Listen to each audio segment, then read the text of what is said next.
നമ്മുടെ കേരളത്തിൽ ഇന്ന് പുതിയൊരു തരം വീടുകളുണ്ട്. Ghost houses. കോടികൾ ചെലവാക്കി പണിത വലിയ വീടുകൾ.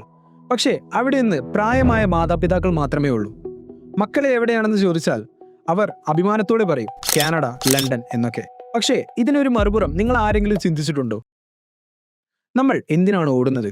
രാഷ്ട്രം ശരിയല്ലെന്നോ അതോ ഇവിടം സുരക്ഷിതമല്ലെന്നോ? നിങ്ങൾ ഈ മുടങ്ങ ന്യായങ്ങൾ പറയുമ്പോൾ യഥാർത്ഥത്തിൽ നമ്മൾ നമ്മുടെ വേരുകൾ തന്നെ അറുത്തുമാറ്റുകയാണ് ചെയ്യുന്നത്. ഓടിപ്പോകുന്നത് എളുപ്പമാണ്, പക്ഷെ സ്വന്തം മണ്ണിൽ നിന്ന് പൊരുതുന്നത് അത് ധർമ്മമാണ്. നമുക്ക് വസ്തുതകൾ നോക്കാം. 20 കൊല്ലം മുമ്പേ 2006 ഇന്ത്യ വളർന്നു വരുന്ന ഒരു സമ്പദ് വ്യവസ്ഥ മാത്രമായിരുന്നു. എന്നാൽ ഇന്ന് 2026 ഇന്ത്യ ലോകത്തിൽ തന്നെ 4ാമത്തെ വലിയ സാമ്പത്തിക ശക്തിയായി മാറി.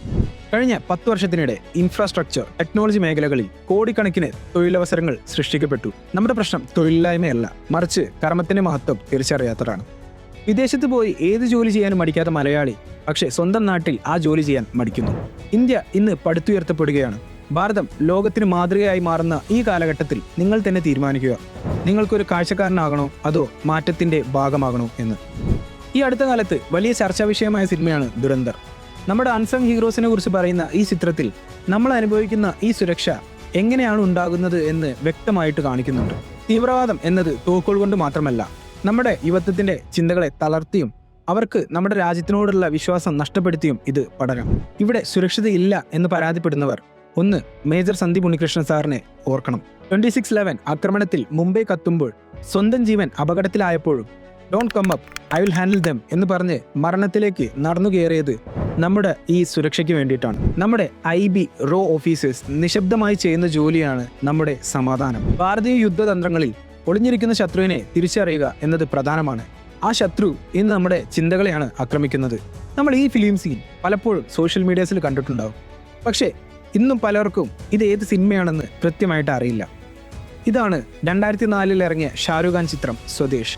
നാസയിലെ എയർ കണ്ടീഷൻഡ് മുറികൾ ഉപേക്ഷിച്ച് മോഹൻ ഭാർഗവ് എന്ന ഷാരൂഖ് ഖാന്റെ കഥാപാത്രം ഒരു കൊച്ചു ഗ്രാമത്തിലേക്ക് എത്തിയത് എന്തിനാണ്? അവിടെയാണ് ഭഗവത്ഗീതയുടെ ഏറ്റവും വലിയ സന്ദേശം നമ്മൾ കാണുന്നത്. അതായത് മറ്റൊരാളുടെ ധർമ്മം ഭംഗിയായി അനുകരിക്കുന്നതിനേക്കാൾ നല്ലത് സ്വന്തം ധർമ്മം കുറവുണ്ടെങ്കിൽ പോലും അത് പാലിക്കുന്നതാണ്. APJ അബ്ദുൽ കലാം സാറിന് വേണമെങ്കിൽ നാസയിൽ സയന്റിസ്റ്റായിട്ട് അമേരിക്കയിൽ സെറ്റിൽ ചെയ്ത് കോടീശ്വരനായി ജീവിക്കാമായിരുന്നു. പക്ഷേ അദ്ദേഹം ഭാരതത്തിന്റെ മണ്ണാണ് തിരഞ്ഞെടുത്തത്. അദ്ദേഹം കണ്ട വികസിത ഭാരതം എന്ന സ്വപ്നം യാഥാർത്ഥ്യമാകണമെങ്കിൽ നമ്മൾ ഇവിടെ നിൽക്കണം. നമുക്ക് ഒളിച്ചോടാൻ 100 കാരണങ്ങളുണ്ടാകും. പക്ഷേ ഒന്നോർക്കുക, ഭഗത് സിംഗ് 23-ാം വയസ്സിൽ അദ്ദേഹം തൂക്കുമരത്തിലേക്ക് നടന്നത് വിദേശത്ത് ഒരു ജോലി സ്വപ്നം കണ്ടല്ല, അത് ഈ മണ്ണ് സ്വതന്ത്രമാക്കാനുള്ള ബലിയായിരുന്നു. ചന്ദ്രശേഖർ ആസാദ് തന്റെ കയ്യിലെ അവസാനത്തെ തിരയുണ്ട കൊണ്ട് അദ്ദേഹം സ്വയം വെടിവെച്ചത് അടിമത്തത്തേക്കാൾ നല്ലത് ആത്മബലിയാണെന്ന് കരുതിയതുകൊണ്ടാണ്. സുഭാഷ് ചന്ദ്രബോസ് ഭാരതത്തിന്റെ ശക്തി ലോകത്തിന് കാണിച്ചു കൊടുക്കാൻ അദ്ദേഹം ഇന്ത്യൻ സിവിൽ സർവീസ് തന്നെ ഉപേക്ഷിച്ചു. അന്നവർ സാമ്പത്തിക പ്രതിസന്ധി എന്ന് പറഞ്ഞ് വിദേശത്തേക്ക് പോയിരുന്നുവെങ്കിൽ ഇന്ന് നിങ്ങളും ഞാനും എവിടെയാകുമായിരുന്നു? ക്യാപ്റ്റൻ വിക്രം ബദ്രയുടെ "യേ ദിൽ മാംഗെ മോർ" എന്ന വാക്കുകളിൽ നമ്മുടെ ഇന്ത്യ മഹാരാജ്യത്തിന്റെ ആത്മാവ് തുടിക്കുന്നു. ഇവരൊക്കെ പടുത്തുയർത്തിയ അടിത്തറയിലാണ് ഇന്ന് ഇന്ത്യ പടുകൂറ്റൻ കുതിപ്പിന് തയ്യാറെടുക്കുന്നത്. അതുകൊണ്ട് സുഹൃത്തുക്കളെ, നിങ്ങൾ ഒരിക്കൽ കൂടി ചിന്തിക്കുക, നമ്മുടെ ഈ കഴിവും ബുദ്ധിയും മറ്റൊരു രാജ്യത്തിന് വിൽക്കാനുള്ളതാണോ അതോ നമ്മുടെ ഈ പുണ്യഭൂമിയെ ഉയർത്താനുള്ളതാണോ? വേദാന്ത പ്രകാരം സേവനമാണ് ഏറ്റവും വലിയ പുണ്യം. എങ്കിൽ ആ സേവനം നമ്മുടെ ഈ മാതൃഭൂമിയിൽ നിന്ന് തുടങ്ങിക്കൂടെ? നമ്മൾ വെറും കാഴ്ചക്കാരാകരുത്. നമ്മൾ ഭാരതത്തിന്റെ നട്ടലാണ്. അതുകൊണ്ട് നമുക്ക് ഈ മണ്ണിൽ നിന്ന് പടുത്തുയർത്താം ലോകം കാണാനിരിക്കുന്ന ആ വലിയ ഭാരതത്തിന്. ജനനീ ജന്മഭൂമിശ്ച സ്വർഗാദപി ഗരീയസി. വന്ദേ മാതരം.